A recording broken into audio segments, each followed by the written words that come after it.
announcement sustainability tu di Malaysia Airline Group, di MAG, berkembang lah. Sikit demi sedikit, dan eventually sekarang ni kita dengar satu Malaysia duk cerita pasal sustainability kan, especially during the recent COP26 punya meeting yang dekat Glasgow ke, saya pun tak ingat apa nama tempat tu. Boleh saya tanya, selain daripada inisiatif-inisiatif ni, daripada segi kita juruterbang, adakah penjimatan minyak sebahagian daripada sustainability effort juga? Yes, of course, ada. You got it spot on. Memang itulah sebenarnya tanggungjawab kita sebagai juruterbang ni. Kita sebenarnya prioriti kita nak jimat minyak ni bukannya untuk jimat minyak sebab kita nak jimat duit sebenarnya. Kita nak jimat minyak, penggunaan minyak tu because we want to reduce the consumption of fossil fuel.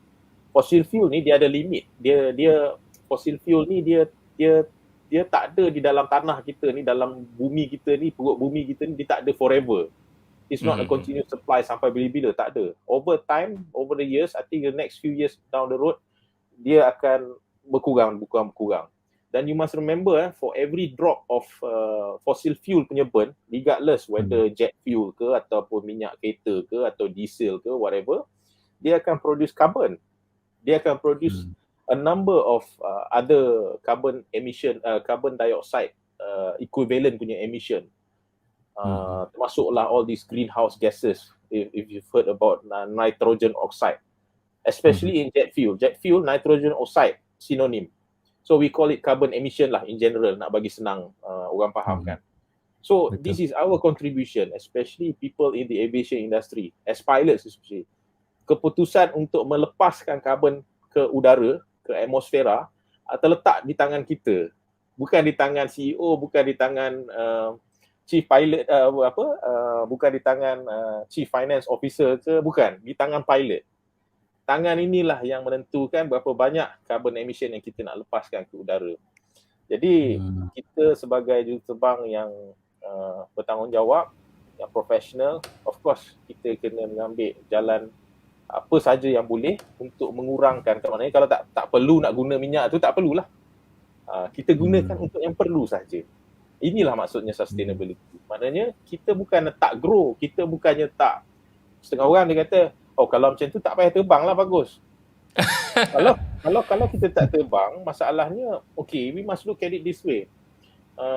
Sumbangan aviation industry kepada dunia, okay, tak payah cerita dunia lah, kita cerita Malaysia saja.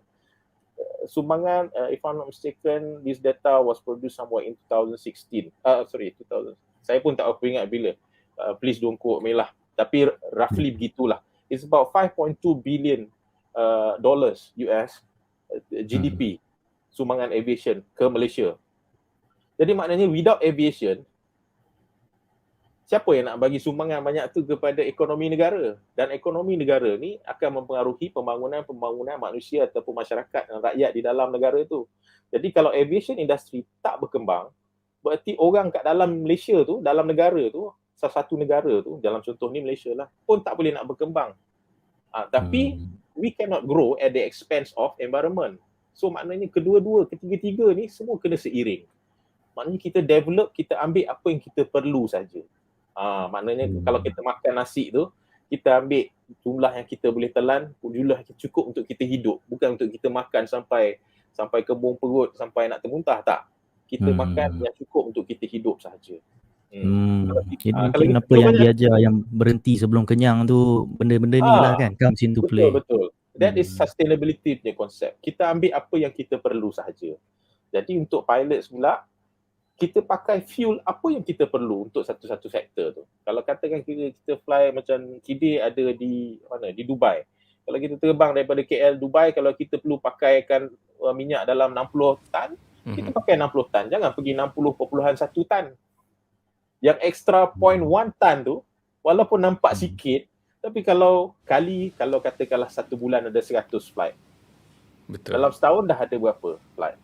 Kalikanlah 0.1 tan tu dengan jumlah tu.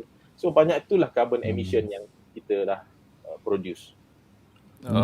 Okay. Saya pun dekat sini macam dah ada penggunaan prosedur baru lah, tambahan di dalam penerbangan yang dipanggil green procedures, di mana kita dalam kapal terbang katalah nak menggunakan buat approach tu, kita tak terbang dengan flap yang penuh sekali. Kita buang satu flap, buat approach laju sikit, maka untuk kurangkan drag, kita mungkin akan memakan lebih banyak landasan untuk berhenti.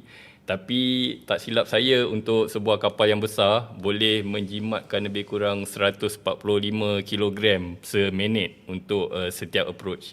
Satu kapal kalau dah dalam 100 kapal buat tu dah kira banyak dah kan.